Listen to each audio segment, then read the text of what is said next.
Do us a quick favor, guys. Hit the follow, subscribe button. Share this with someone who would benefit from it. And help us grow, as the more we grow, the better the episodes will get. Thanks, guys, for helping us. And let's get into the episode. Yes, guys, I hope you enjoyed this type of episode. It's a bit of a different one for Val and myself. But if you like it, make sure you let us know if you like it. And do whatever you can. But it's pretty easy for us to do these types of episodes. So if it's something you like, we can keep doing it more and more in the future. I think it's a cool little insight to how Val and I are going in the moment. And it's a bit more of a personal one. But I hope you guys enjoy it and enjoy the episode. And he's here. He is here. Cristiano has entered the building. Welcome, wherever you are, to the Old Trafford Theatre. Welcome back to this episode of SCULPTED Podcast, guys. Today, Val and I are literally just sitting down, and you're going to be here for the adventure. So we'll see where it goes. We've got a lot to talk about. I think actually, Val, we haven't spoken in depth for I think 3 days, which for maybe 4 days, four or 5 days. Yeah, we've been chatting a little bit back and forth via WhatsApp, but yeah, we know not like a 7-hour call like what we do probably like once or twice a week. Yeah, and that gets out of hand quite a lot. Yeah, it does. Which is why now we have to record them so that we actually get something out of it content-wise. Because we do. I also think it's a good thing to just even record it so that we can remember some of the stuff that we say as well. Because like some of the stuff we say is really valuable, and through of course we remember it subconsciously. But we don't necessarily know that if we remember it came from. So all we're going to do is just watch it back and go in that. Yeah, I feel different. But I reckon first of all, I got to update you on what happened over the weekend. So I moved into the youth hostel, right? When I first got to Budapest, first of all, I got it was 13 hours, right? The bus trip, which was ridiculous from Baro. But I think I've spoken to you about that. And literally, bro, I'm sitting next to some guy who hadn't showered for probably months. It was ridiculous. And I'm in the back row where I'm like sandwiched between people. So normally you've got like one person to your left on flick spots, or one person to your right. But I'm the only there's only 2 seats in the bus where you have 2 people next to you, and of course I'm on that seat. And then the other guy to stay, he is on the heavier side and took up a lot of the seat. The bus, that's quite awkward. And I'm sandwiched in between someone who hasn't showered in months and then another guy who is kind of pushing me off my seat, but I'm kind of leaning towards him because I want to go to the stinky guy to my right. Bro, it was a shambles. But couldn't you sit in a 2-seater? Packed bus. Bro, it was full or what? Yeah, full. Because I think overnight for some reason on flick spots, I think it's probably like the best for people who aren't like athletes. So I never wanted to do an overnight trip on Flixbus when I had a training session the next day, or if I had training that day. But because I didn't have training, because I was into the time and still kind of I was like, okay, I'll give it a go, save a day of accommodation and whatnot. And yeah, it was so bad. It was ridiculous. But he the sticky guy left in Austria, and I had the bigger guy left it like Kyoto, which is like just in Hungary, but it was so annoying. And how much were the prices of the bus compared to like flights? Well, I couldn't have even done flights because I had way too much luggage. So the bus was 75 euros, and then the flight was I think 180. But of course, paying extra luggage for the flight would have been a lot because I had 2 suitcases, 1 backpack, and then Yanshin's full bags with me as well. So a little victory. Yeah, bro. The worst thing in life, honestly, is moving. Yeah, it's just rough, right? Wait, you drive, right? You drive for a while. Actually, I did when you to Greece. Yeah, from Hamburg. Actually, no, Wait, no, of course you did, right? No, That would be like 20 hours. no, it's 2,200 kilometers, I think, and it's like a 21 hour ride if you pull through 24 hours. So how did you do it? Did you just get like a load of stuff on the plane with you? So my traveling setup right now is I have one hand luggage, I have one big suitcase, one small suitcase, and like one bag that I also check in. Okay. But how did you get all of your stuff to your apartment, because you also changed apartments, right? I currently I am on an Airbnb hopping situation, so I'm in this. Yeah, right now. But last season I had one apartment and I had 5 extra boxes with loads of stuff, loads more clothing. But I decided to not pursue that route this year because I didn't want to have all the trouble with packing all the shit up, having so much equipment. So right now I just travel very light, only with my clothes, with my most essential things, and then that's easy.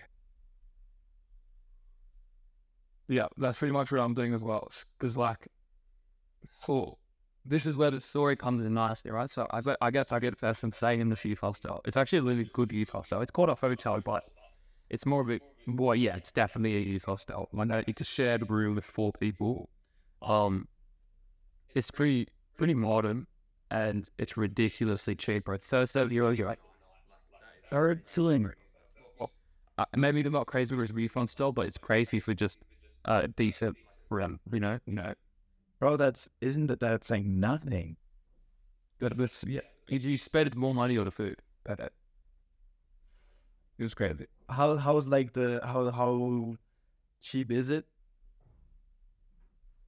Like food wise, or like just living in Budapest. Yeah, living conditions kinda. Well, the living conditions of Budapest is actually pretty decent. Like, I guess I kind of find it similar to like, it probably would be similar to Hamburg. I've never been to Hamburg, but I would say it's like just below a Cologne, not as big as Frankfurt. Bro, Hamburg's the most expensive city in Germany. Really? Yeah. Well, but like I'm talking about like the living conditions. Like, you know how like in Cologne, right? They've got like public parks everywhere. Like every single corner, there's like a public park, and there's like a lot of facilities and everything like that. Like Budapest is pretty like, it's kind of sort of like today where I trade. Sorry, series just went off. Today where I trade, it's a public park, but it's a private public park. It's like a fenced public park that's controlled by security guards. Like man, it was pretty decent. Yeah, and it was really not. Bro, I saw that you are back on track with the training. How's that going? It felt so weird. Like I've got half social works. Like it's there, but maybe also it was the pit that I'm on was like a roll, and like the ball off it to the wall, it comes back to bunties. So I don't know how I want to be normally. Like normal when I'm on a pitch like that, it is pretty annoying. So I don't know how that would be. But the main thing that I'm noticing is not necessarily how back coordinated I feel, although I did feel in a little bit. It's more, I get tired really, really quickly. And it's weird because my resting heart rate, like I've only not been training for a month. So my resting heart rate shouldn't have changed. Actually, it lowered just because I'm resting more. Yeah. So now it's around 34 to 36 BPM. But it will increase because I'm training again.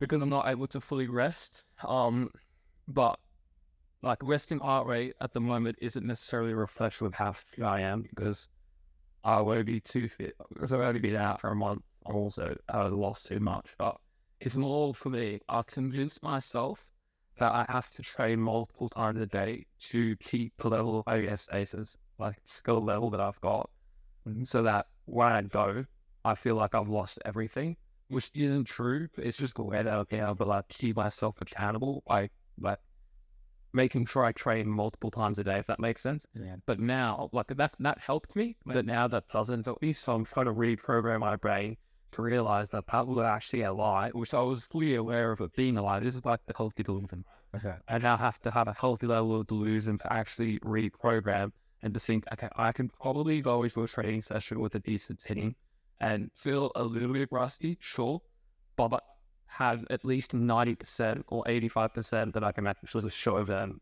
that's me, you know? Okay, so like no fear of getting injured again or stuff like that. Yeah, and also just trusting that I can actually do it. Like, actually, it is a bit weird. I do feel, and for anyone who actually, just going into the podcast mindset, still already doesn't know what my injury was, I don't think I'd even said it on the podcast, actually. No, now you said you had basic operation, but you never mentioned what it was. Yeah, I don't think I did mention what it was, but basically it's an epipedimal cyst, which is a lump on the testicle, which is a little bit intrusive, and a little bit, people would say it embarrassing to say, but I think it's more embarrassing to say that you don't have one. So because all males have, you know, testicles, I'll say it confidently and not hide the fact. I'll be 100% honest, I do have it. That's me. That's my book. Yeah, I'll own that because it would be more embarrassing if I didn't. But yeah, I got that surgery. They thought it was cancer because normally you don't have to get surgery on it. But because they thought it was cancer, they said, well, actually, they said 50-50 chance, right? So to me, I'm thinking, all right, I'm pretty convinced it was cancer. And it's, yeah, so got that surgery done. Wasn't cancer, and it was a very intrusive surgery. It's all good now. I do still feel, though, like when I pass the ball, you know how you pass the ball with the inside of your foot and you have your knee quite squared as if for a right angle? Yeah, it's like your adductor is fired up. Yeah, exactly. My adductor is like fully like, on right angle to my core. Yeah. I do feel that it is a little bit like unusual. I don't want to get into too much detail here, but I feel like basically in the surgery, they actually take the testicle out of your body to test it. What? Yeah. Don't search up. Do not search up. But they take it out and they put it back in. And I don't want to get into it too much, but I do feel like it is a bit out of place at the moment, which maybe it's the healing process, or I don't know what it is. They put it back in the wrong. Yeah, it's a weird feeling. Anyways, I won't get into too much.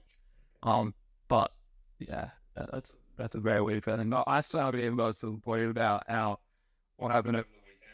How did it feel? Hey, yeah, I've been in the youth hostel, and it's,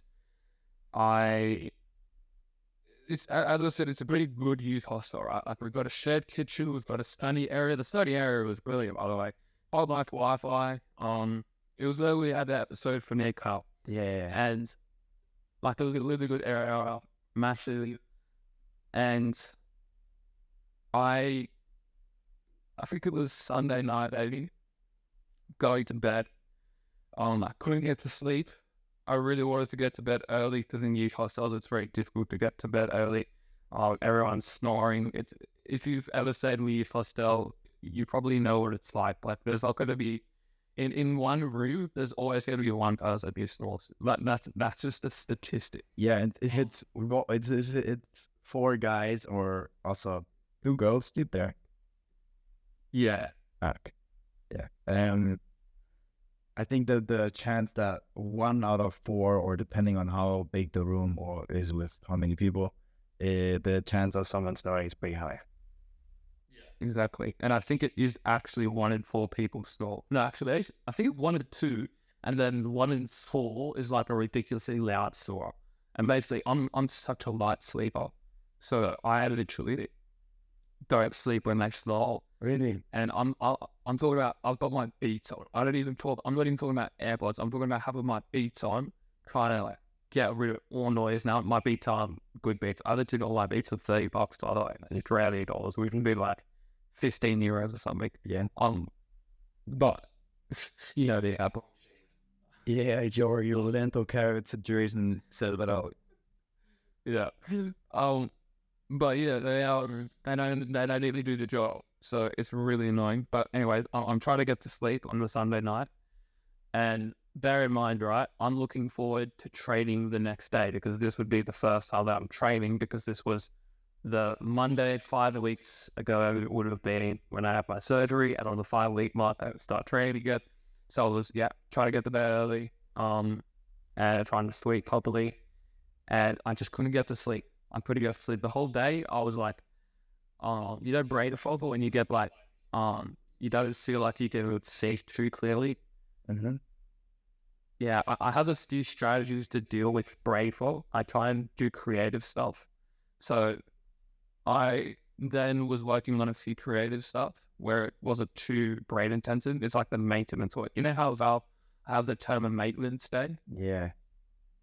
That's what that type of stuff is. So when I don't have to, when it's like just, if you want to go through your emails, tick off a few things, that's like a maintenance thing, right? So literally I was just doing a few maintenance tasks. Yeah, but for example, you have the sculpting day, and then you have the maintenance day, and then you have the day that best describes what I have today, where it's just not going right. And it's not even to a point where I go into a maintenance day because I feel like, nah, it's just not it. I take this day as a reset day and go back at it tomorrow, but I didn't want to interrupt your saying. Wait, but going on to that though, I would actually call that a maintenance day just because, and actually this is kind of where we differ, right? Because you have more rest days than me, but I would call that a maintenance day because my sculpting days are so like high level, if that makes sense. Yeah, you go. I've got the sculpted ass method. You're a crazy guy when it comes to working and setting yourself a goal, or like doing everything for that one project you have in mind. Yeah, exactly. And that's what the sculpted app is meant to do. And I haven't even explained to you what it is, the sculpted app necessarily in like its full essence. I think I've told you like the scope of it, but that is actually a part of the sculpted app that I don't talk about much because I think it's actually a pretty good concept, the whole maintenance day, sculpting day, and then the reset/revival day. I think that is actually a pretty good concept. Yeah, that really get too many because you get people talking about rest days and like recovery day and whatnot, and then like training days. But I think that the maintenance day is actually really important because you will have to have days where you are doing maintenance. Like for me, I will always make sure that my match day -1 was a maintenance day because if I'm sculpting, how am I meant to give my 100% the next day, if that makes sense? Yeah.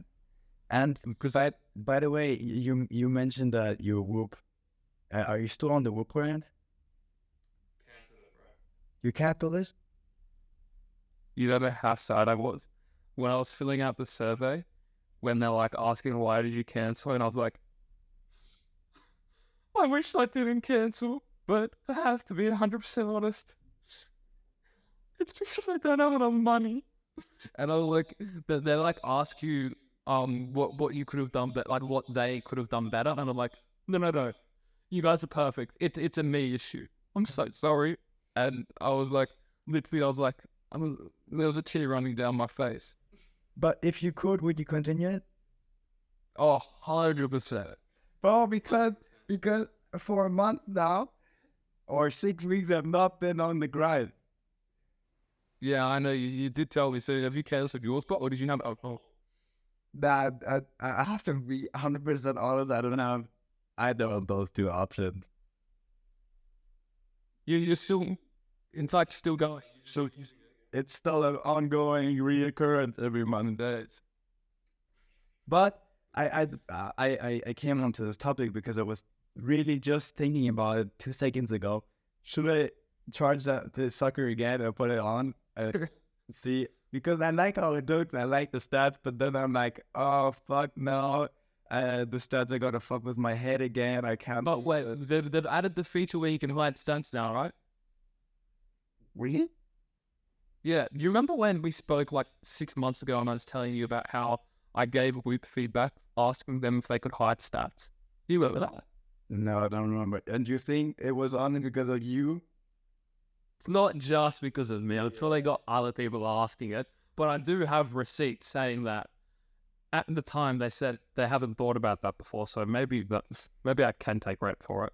But yeah, they do have that where you can hide stats now. So maybe you could do it in that way, right? Like maybe if you think your sleep is something that, because there's like a condition where if you like focus too much. I remember like in my first few days of when I had sleep as well, I wasn't getting good sleep because I was aware of the facts that I was tracking my sleep. Yeah, maybe I'm gonna test it out again because I like to see my strain and like my calories and the intensity, like my heart rate during training and stuff like that. Maybe I will hook that up again, but take out the recovery score and not look too closely on the recovery score, because I think if I woke up in a green or a red, sometimes that fucked with my mind, or a green and I wasn't feeling 100%, and so I could track that. Yeah, okay. That's like the exact opposite of me. Like I don't want to look at how much strain I'm doing, because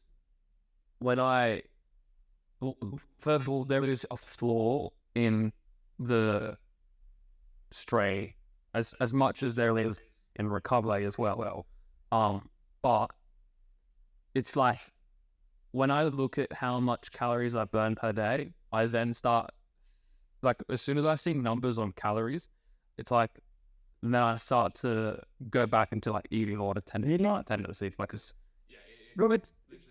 it's crazy how different that is for me. If I think like, oh, I burned 4,000 calories, that just tells my body, oh, I can drink that Coke without having a bad mindset. I can drink 2 or 3 Cokes and I'm good. No. Yeah. So No. I in terms of like calories, for me, I just check it and see how much can I eat on that day in terms of like, because today I eat a lot of calories and I would love, because I can like gradually see and anticipate how many calories I consume and how much I burn. So I roughly calculate those two factors against each other and see how much should I eat on a typical day. Yeah, okay. Because like for me, I don't even need to track how many calories I burn per day to even like think about it. Because I got to a point where I'm so good at guessing it. Because when I first used the Apple Watch, I was even more addicted to the Apple Watch stats than I was with Whoop. And the Apple Watch stats were very basic. You can also cheat Apple Watch stats like ridiculously. We can say that I'm doing a workout right now as I'm sitting down, and it will tell you how many calories it thinks you're burning, because it says that, okay, maybe it's an incorrect heart rate reading. So then it says it's going to estimate as if you were walking. So you can literally fake your Apple Watch stats. But I used to be so addicted to it that I don't even need to. Basically, I know like how I feel after 3,000 caloric day expenditure or a 2,675 day. Like I'm very in touch with that, and it's bad. Yeah, like yeah. Anyway, like bro, I still haven't even gotten to the point over the week. We're in German, we call it Bubble. You know the term Bubble? Not. We like chat too much around the topic. We get off track. It's just like off track. We bubble too much. Wait, is that why it's called bubble, like the language thing? No, I've never thought about that. Maybe it is, because it is a German app. Just to bubble into it one more time, I think. Bro, we're babbling about bubble. Yeah, and I think I dribbled the TikTok on my private account. It's going too well. Oh, it kills. All right, so Sunday night, I'm trying to get to bed, and I just can't get to bed. And I wake up. I you know, like when you're like half asleep, half awake. Half-assed. In like a zone kind of way. Yeah.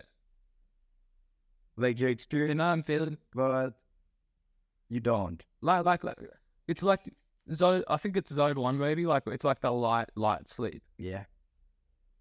Basically, I was like aware that I was like dozing off, but I wasn't awake. I don't know how to explain it. Basically, first of all, it started off with I thought that I heard a bomb explosion because this was when the Israel Palestine thing just hit off. Mm-hmm. And then I was thinking I heard a massive explosion, and I had to force myself into consciousness. So I was in an unconscious state. Now, when I was saying unconscious, you're actually probably not thinking that I'm unconscious. But when I explain to you what happens next, I'm telling you, I was actually unconscious. So I had to wake myself outside of this unconscious state into consciousness, because I thought that I heard a bomb explosion go off. And I was in my bed, like paralyzed, because I couldn't move my body. And I was thinking, oh my gosh, the war's expanded. It's in Budapest now. I'm stuffed. I can't move. And I was literally paralyzed, couldn't move, and I was fully aware of what was happening around me. And I had to wake myself out of that unconscious state into consciousness, which literally took about 5 minutes. I kid you not. Maybe it's so much like that, but I don't know how long it was. But anyways, I then go to sleep after I wake myself up, after stressing out for a little bit.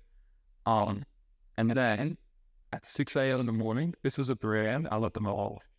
At 6 a.m. in the morning, I go to the bathroom, and I walk over to the bathroom feeling like really sick. Also, I should mention that day before, when I had this brain fog, I felt like I had a cold, and I felt like I was like about to be sick the next day. Now you can like feel it coming. Yeah, you can feel it coming.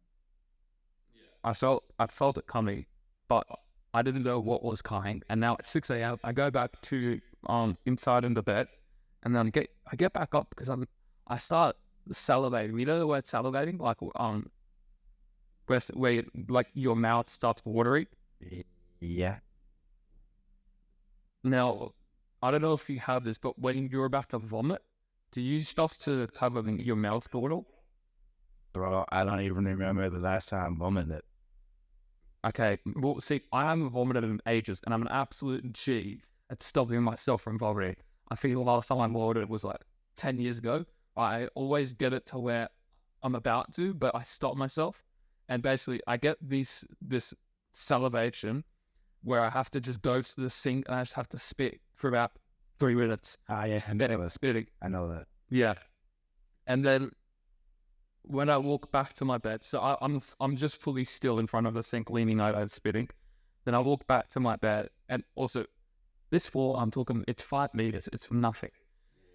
I walk back to the bed, and then I feel like the stomach cramps coming on, because I do feel sick.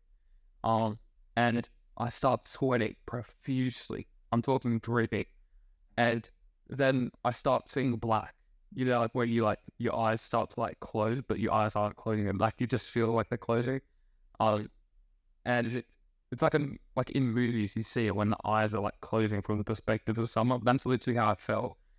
And then I start falling to the ground, and I can't speak.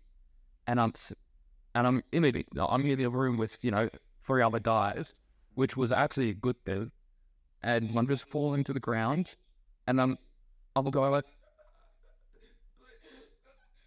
No, I literally can't speak at this point. Before I collapse and hit the floor, I get out saying, "Please help me." And I'm like, I've fallen to the ground, and I was conscious, but I was like, I don't know how to explain it. I have this out-of-body experience a lot. Apparently, the drug ketamine? No. It's what they use for anesthesia. When you like get surgery. Yeah. And basically, I have this experience quite a lot, actually. I don't know how to explain it, but a third degree perspective. Like when you're seeing yourself from outside of your body. What? You know, like, what's that movie technique when it's like a third perspective? POV? No, it's like, imagine the camera is above you, a bird's eye view of you, essentially. Okay. Yeah, anyways, that's what I'm feeling. And I'm just like looking at myself on the ground, and I'm just sweating on the ground. I'm just chilling on the ground for about 5 minutes, waiting for the guy who went downstairs to get help for me. And he comes back upstairs into my room, and then a random guy from downstairs comes up and, helps me up, and then I'm just there chilling on the ground. We're just chilling on the ground whilst I'm creating a pool to swim in, basically, from sweat. And it's cold, but I'm just so sweaty because my body was just working overtime. Yeah. And then basically I go back to sleep. I try to go back to sleep.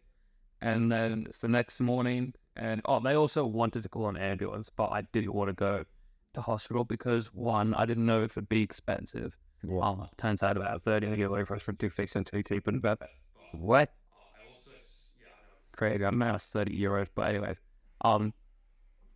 the other thing was that I didn't know with health insurance, right? Because I just came out of hospital, I didn't know if my health insurance was expired or not because I'd already used my my one card. I didn't know, but it turned out it was alright. So I didn't want to do that, but I also saw what the hospital looked like nearby, and this hospital, I'm talking like, I'm coming fresh out of the Ukraine, like it was scary, so I didn't want to go to that.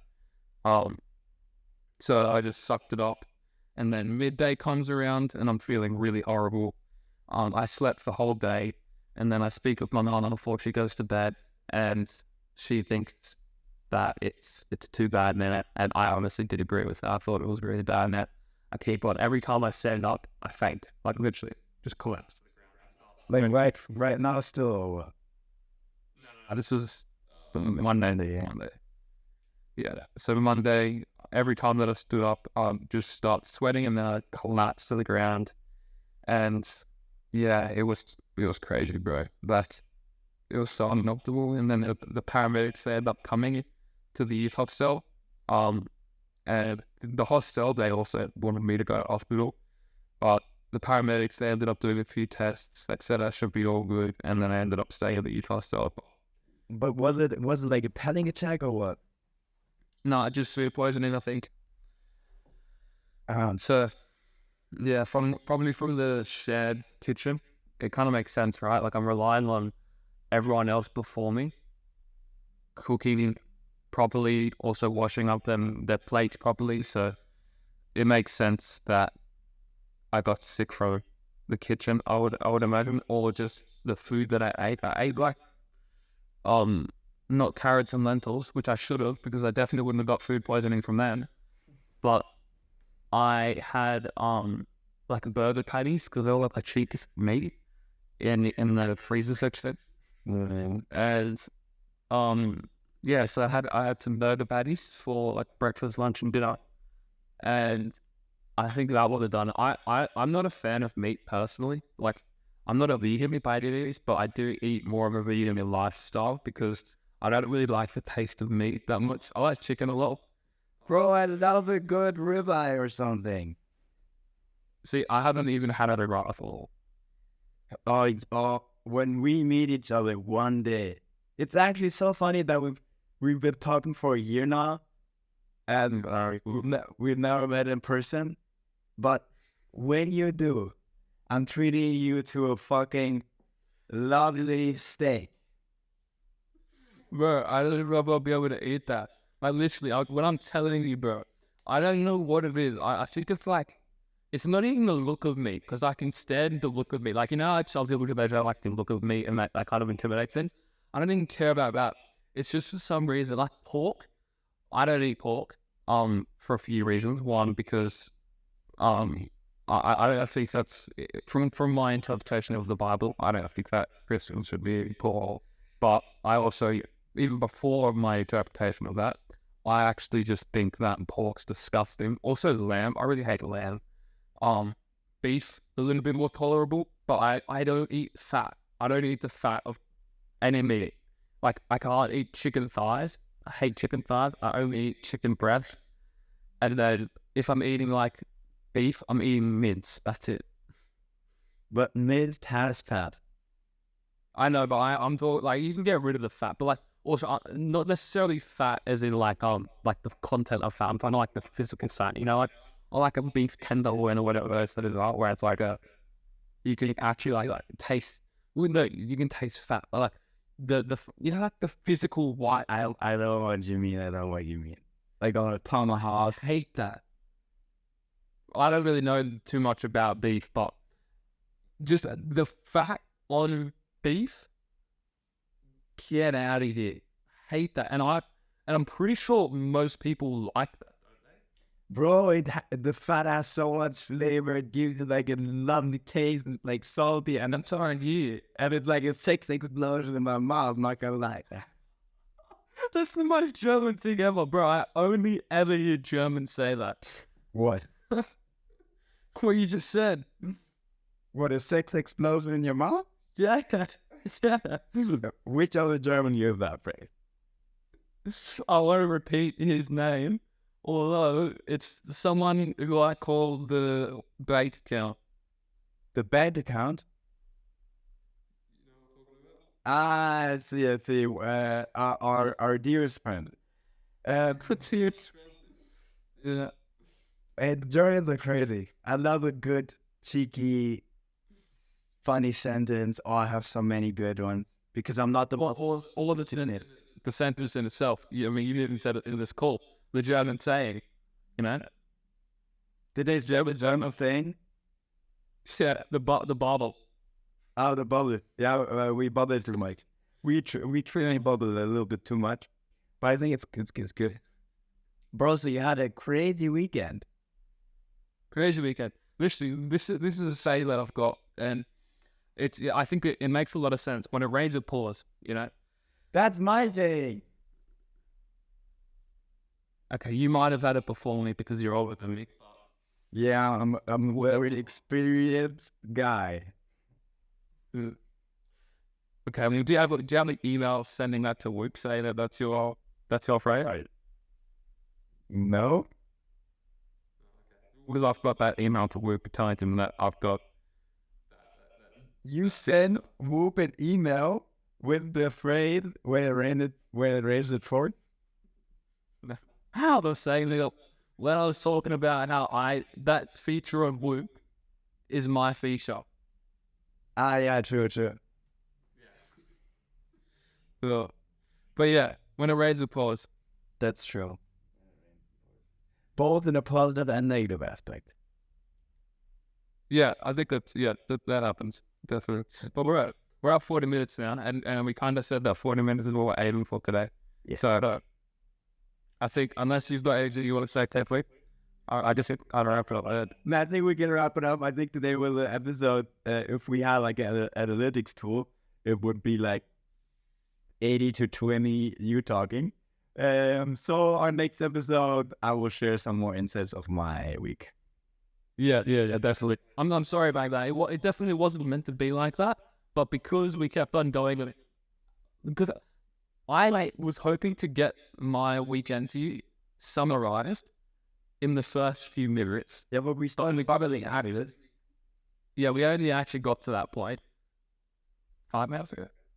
True, and the first 35 minutes we spent bubbling about that. In German, we call it Gott und die Welt, about God and the world. I know the German side. I'd say that. Do you notice? Have you ever heard this saying? No. It's like if you talk about everything possible, like we always do, we say about God and the world, like Gott und die Welt. Yeah, beautiful. There's a German saying for everything. Yeah. Not the most. Is there a German saying for saying that there's a German saying about it? Or do you only say that in English? Where do you have an English thing about German? No, but you know how the Germans always say, there's a German saying for this, right? Does that okay, so is that actually a German saying that's saying that there's a German saying for it? Do you see what I'm saying? Now I'm totally lost. Yeah, okay, it's going to be confusing. It's alright. The confusing concept to get around. Anyways, we'll wrap it up there. Okay. Alright, guys. Thank you very much for listening to the new format of the SCULPTED Podcast. I don't know, we won't do this too often. I think it's good that we have some quality episodes and our main focus, but putting these ones, in and amongst, I think it's quite a cool idea, and we can possibly even do this with a few guests who we know and who provide values, or maybe with some guests who have been on the podcast before. We just have Yeah, I spoke to Logan Jennings about doing one of these. fully available. So definitely give us some feedback on our social channels if you like the content, and if you want to hear something like this on a regular basis. Not too often, of course, but if we chip it in here and there, yeah, 100%. 100%. Well, we will catch you in the next episode. Next one. Thank you very much, isn't it? cheers.